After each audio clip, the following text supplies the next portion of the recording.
त्याला फक्त पकडा. रामकृष्ण रे. आज आमच्या नीता माऊलींचं दुसरं का तिसरं रे? तिसरं पुण्यस्मरण आमच्या नीता माऊलींचं तिसरं पुण्यस्मरण आहे. 18 मे 2023 आमचा पहिला परिचय सुरेशदादाशी झाला. मला ते कुठेतरी देहू मार्गाच्या रस्त्यावरच कुठेतरी येताना त्यांच्यात इथं बसून आलो आणि सहज बोलता बोलता संपर्क इतका छान झाला की त्या दिवशी 6 ते 8:30 अडीच तास आम्ही एका जागेवर बसून बोललो.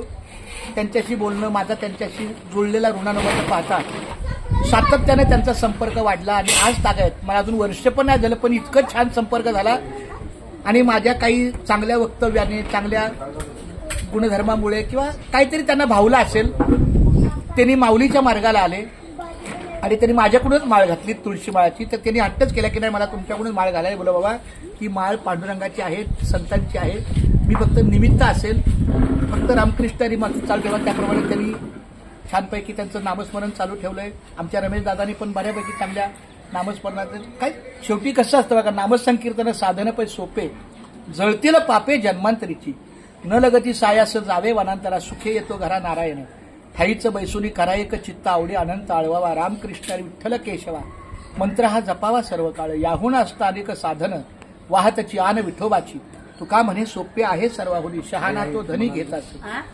एवढा मोठा त्यांच्यावर आघात मागच्या तीन झाला. म्हणजे आई गेली, पत्नी, मुलगी, खूप म्हणजे भगवंताने त्यांची परीक्षा घेतली. पण शेवटी कसं हे नाशिवंत देह जाणारे सकाळ, आपण फक्त निमित्त आहे, आपल्यापर्यंत आपण प्रामाणिक राहायचं, कार्य करताना मी तेच सांगितलं की एवढं फार मोठं दुःख आहे. संतांना दुःख आलं तर आपण काय मज पामराशी काय थोडंपण पायाची वाहनं पाहिजे.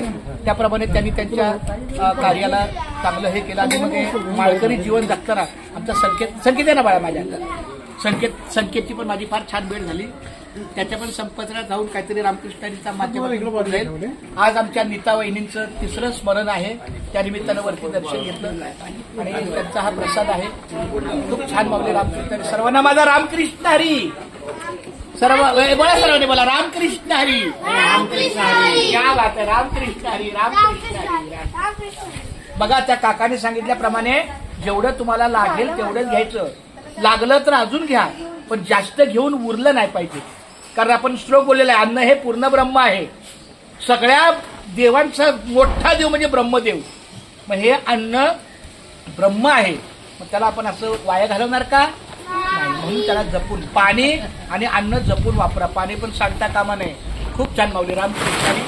मी माऊलीला प्रार्थना करतो की आता कुठेतरी काहीतरी त्यांच्या नोकरीचं किंवा काहीचं काय अडचण आलं असेल, मी प्रार्थना करतो की त्यांना सगळ्या मार्गातून बळ येऊ, शक्ती देवो आणि रामकृष्ण विठ्ठल केशवा गोविंद माधवा हा त्यांनी जो नाममंत्र घेतलेला आहे त्याचं लेखन करतात. असंच त्यांना त्यांच्या हातून भगवंत कार्य करून घेऊ आणि जिथे कुठे कामाची त्यांची उपलब्ध असेल तिथे त्यांना यश मिळो, हीच प्रार्थना माऊली. रामकृष्ण. थँक्यू.